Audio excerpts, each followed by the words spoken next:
So here we're going to talk about one of the most common belief-forming processes, and that is testimony. So testimony is just the idea that you learn something from what someone tells you. In law, they sometimes call this hearsay, and that means that you haven't witnessed something yourself, but instead you've heard somebody tell you about it. And that's usually not, depending on the circumstance, though, that may not be admissible in court. Why? Because we feel like perhaps it's less reliable. So going back to John Locke, as you might recall, he was an empiricist, so he thought that really our main way of getting knowledge, and the main way we should get knowledge, is through our own experience. So he was understandably then skeptical about how much testimony should result in knowledge. And so he couldn't really dismiss it altogether because we get a lot of our knowledge through testimony, but he argued that perception is a more reliable source of information than testimony.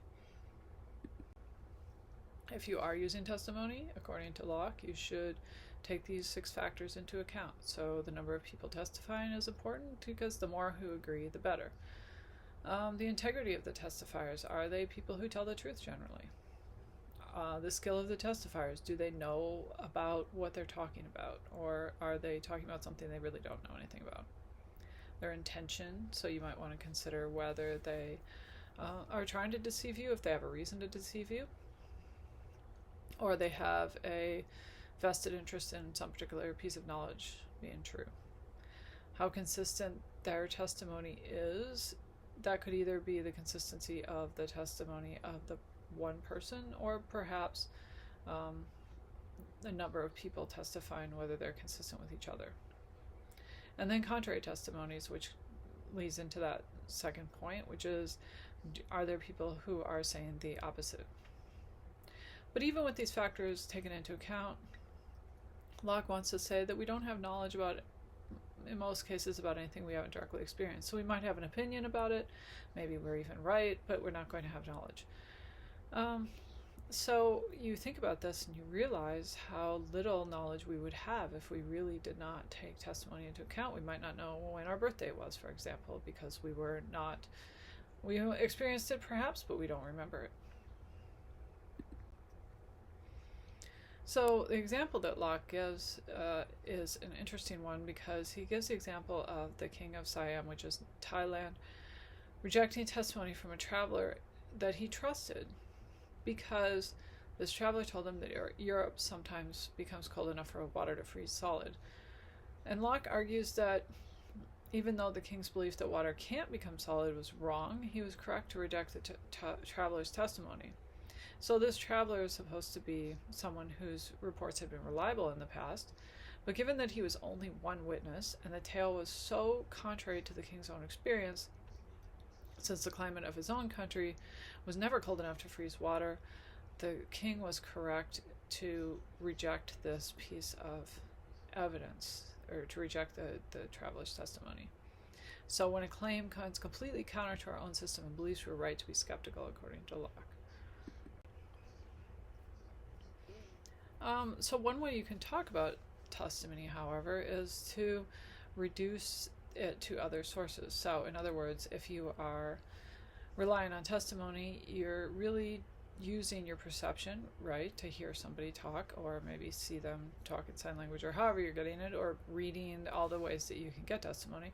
You're also using your memory and your inference. So you're remembering the testimony, and then perhaps you're inferring things from it. So you're using all those things which we already accept as knowledge providers. Even Locke does. Locke, remember, likes the idea of perception and inference as well, as providing knowledge. We've already said that. So when we hear someone tell us something, we remember this person has told us the truth in the past, and we infer that what the person is telling us is likely to be true.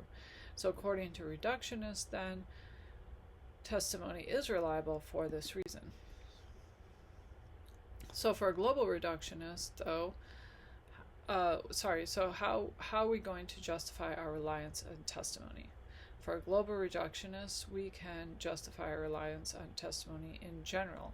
And so this kind of justification is things like, okay, people usually tell the truth when you ask them for directions, so this person's probably telling me the truth when they're asking me for directions. And you build up these beliefs over time by verifying what people told you. So if somebody gives you directions, you verify whether that's true, and you do that a number of times, and you start to say, well, people usually tell the truth. So after a while, you have a standing positive reason to believe testimony, unless there's evidence to the contrary. So if you know that somebody's going to lie to you, then you might say, well, in this case, I'm not going to trust this kind of testimony. In contrast, for a local reductionist, you have to have a more sort of honed in kind of justification. So you might have perhaps a belief about a particular person. Okay, Carrie is usually a reliable source of information about office gossip involving Rodney. You might not trust Carrie for her knowledge of baseball if she's not a baseball fan, or sewing if she doesn't know anything about sewing, but you might, trust her on certain subjects like office gossip or physics or whatever she happens to be good at. So this process is the process by which we arrive at this kind of belief is similar, though, to a global reductionist, so we use reperception, memory, and inference here as well.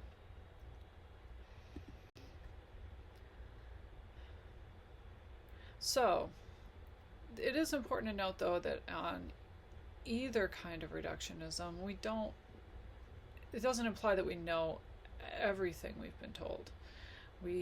Both theories account for testimony leading us astray, and local reductionists especially has built into it the need for caution when using testimony as a basis for belief.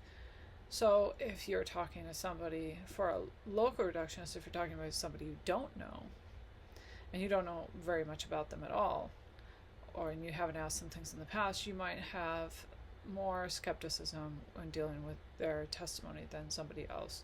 And so it's important to note that both kinds of reductionism allow for this sort of caution or skepticism, or whatever you want to call it. In contrast to reductionism, however, there's a direct view of testimony which just says, look, you just have to understand what someone's saying it to you in order to gain knowledge. And you don't really have to go through this process of sort of vetting who you're talking to, or vetting the idea of testimony in general. And part of the reason for this theory is that on the reductionist view, it seems like young children who don't have much experience really can't justify their reliance on testimony because they just don't have the experience for that. And that's difficult, because then you want to say that children don't have any kind of knowledge at all, that they just don't know anything.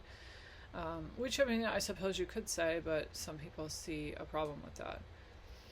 So philosophers who have the direct view of testimony, they don't deny that sense perception, reasoning, and memory play a part in gaining knowledge through testimony, but they say that testimony is really a distinct source of knowledge all its own. So testimony does not need to be justified in quite the same kind of way as the reductionists say.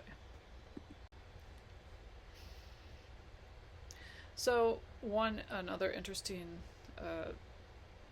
problem with testimony is that, according to Plato, Plato wants to say that someone who doesn't have knowledge cannot impart knowledge onto someone else. He points out he has a thought experiment with a lawyer who has an innocent client.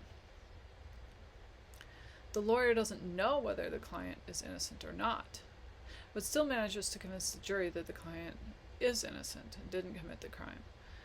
So remember, the lawyer doesn't know that the client is innocent, though the client is. Does the jury have knowledge if they are convinced by the lawyer? And it seems like people would say no. And Plato concludes from this that the testimony that counts as knowledge must come from someone who has knowledge themselves and hasn't merely made a lucky guess. So this is an interesting question, because there are perhaps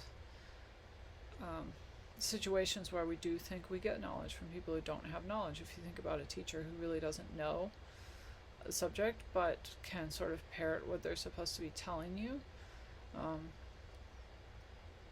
do you have knowledge based on that?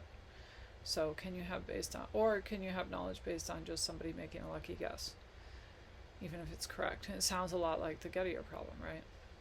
So there's a lot of things to take into consideration when we're talking about testimony, and these are just a few of them, and just really the very beginning of this debate.